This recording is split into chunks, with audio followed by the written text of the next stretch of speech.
You know, I feel as though this is a very appropriate time since I'm not here very often, and I think this committee knows what the governor announced last week when it comes to Vermont Yankee.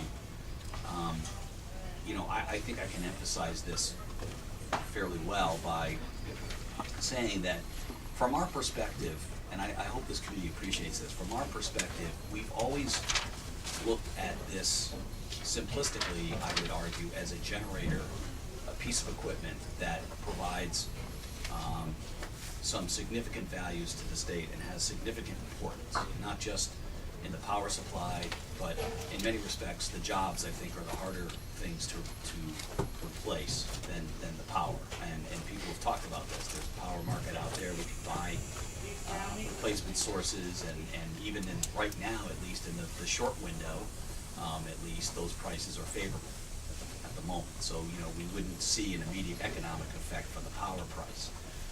That would have to be essentially looked at over a longer time horizon. And, you know, we find ourselves sort of in a situation now where, you know, we've been poorly served by the people that own the plant. I think that's what the governor is trying to say. And that, you know, in any sort of business relationship, and in some respects this is a business relationship between a privately owned plant and the state of Vermont and its utilities and what have you, you've got to have, you know, a degree of trust and confidence in your partner, in your business partner. That's the only way it works, productively and effectively. And, you know, this is not the only case since I've been commissioner where we've dealt with people we regulate where our concerns seem to always run parallel with sort of our confidence and comfort level with whoever is managing the operation. And it's not the only instance, certainly, where we've had this sort of concern. And I can tell you that, you know, I would say that in some respects, you know, the case of the pipes and that disclosure and the way that was, we learned that and how it was previously portrayed to us in multiple ways. I can tell you unequivocally, since I haven't been here on this issue, there's no question in my mind that it wasn't a communication problem. Right. There's no question about that. And we have the stack of communication that clearly shows that. yeah, I mean, there's just no question about that.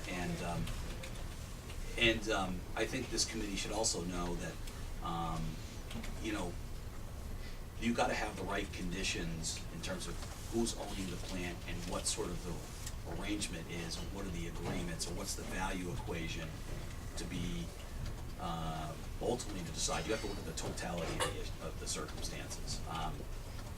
And, you know, candidly, not having things that are really important here, a power agreement, a clear path on decommissioning, and, you know, resolution in some form or another about who's going to own the plant, and then everything that's happened of late only complicates what I would describe as already sort of an unacceptable condition. And I want to be very clear too that, you know, what the governor says about, you know, sort of a legislative role versus public service board, I think we're just simply saying that ultimately to get through the details of any case, especially one of this magnitude and complexity, beyond the record and you know, cross-examination, the discipline of the regulatory process is the way to certainly weed out the details. And I think from our perspective, we've often essentially looked at the legislative role here as an advise and consent sort of role that when the legislature is comfortable that the Public Service Board could either start or finish their review, that would be essentially what that vote would enable to happen.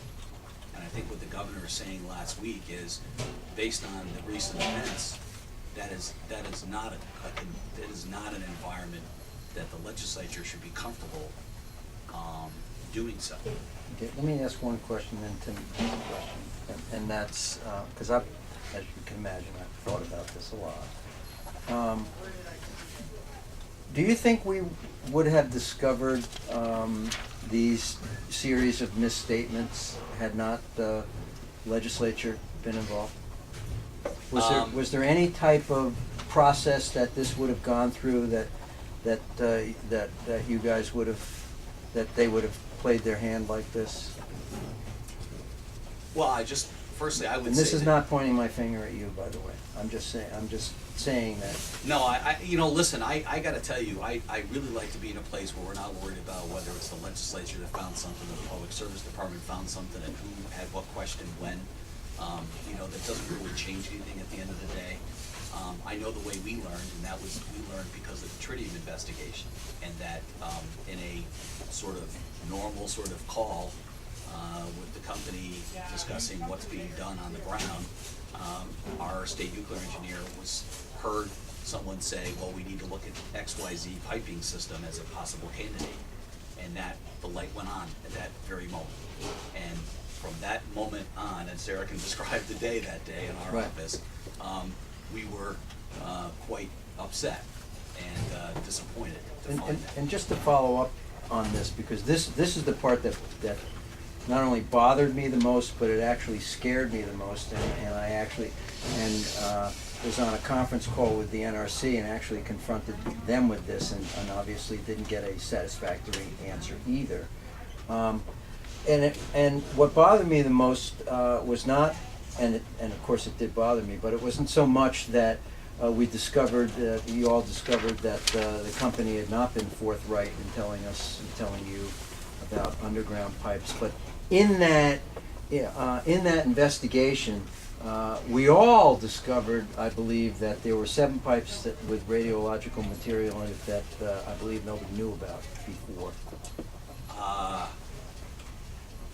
I don't know which pipes you're referring to. Well, I think it's within the matrix of 40, as we were told. Do you know There what are he's two, referring yes, to, I do sir? know what you're referring to. There are two, Sarah Hoffman, Department of Public Service.